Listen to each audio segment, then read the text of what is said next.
Selamat sore Ibu dan kawan-kawan, perkenalkan nama saya Septiana Gracila Dede, mahasiswa semester 1 dari kelas Farmasi A.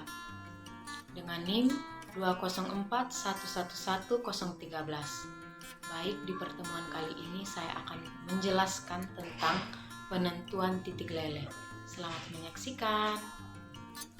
Yang pertama, teori titik leleh. Titik leleh adalah temperatur di mana zat padat berubah wujud menjadi zat cair pada tekanan 1 atmosfer. Dengan kata lain, titik leleh merupakan suhu ketika fase padat dan cair sama-sama berada dalam kesetimbangan. Titik leleh zat padat adalah suhu di mana zat tersebut akan berubah wujud menjadi cair. Yang kedua, alat dan bahan. 1. Alat. A. Termometer. B. Gelas kimia. C. Kapiler yang salah satu ujungnya tertutup. D. Pemanas. E. Tabung reaksi kecil. 2. Bahan. Zat yang ditentukan titik lelehnya atau asam benzoat. Yang ketiga, prosedur kerja. Pertama yang dilakukan yaitu meminta zat yang akan ditentukan titik lelehnya kepada pengawas. Kemudian menggerus dalam mortar hingga menjadi serbuk halus. Jika ukuran zat kasar, setelah itu mengambil kapiler untuk menentukan titik lelehnya.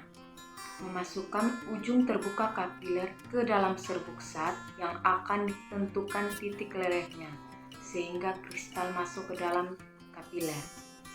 Setelah itu mengangkat kapiler dari serbuk dan dibalik sehingga ujung tertutup menghadap ke bawah. Kemudian mengetuk dinding kapiler dengan jari sehingga zat masuk ke dalam kapiler.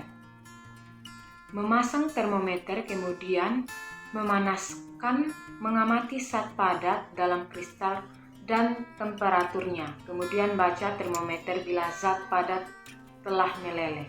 Yang keempat, hasil dan pembahasan. Hasil. Zat yang dilelehkan asam benzoat, bentuk sama dengan serbuk. Yang pertama, suhu 110 derajat Celcius. Keterangan awal meleleh. Yang kedua, suhu 120 derajat Celcius. Keterangan meleleh sempurna atau akhir meleleh.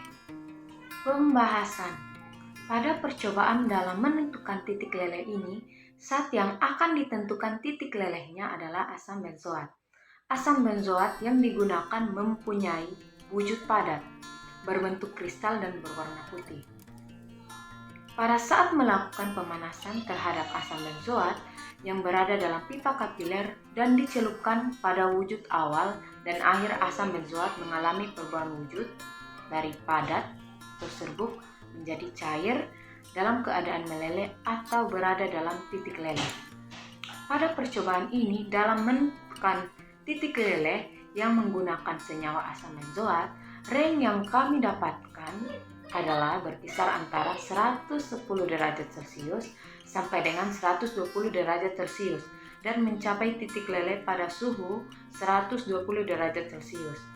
Jarak range titik lelehnya sangat lebar, yaitu 10 derajat Celcius.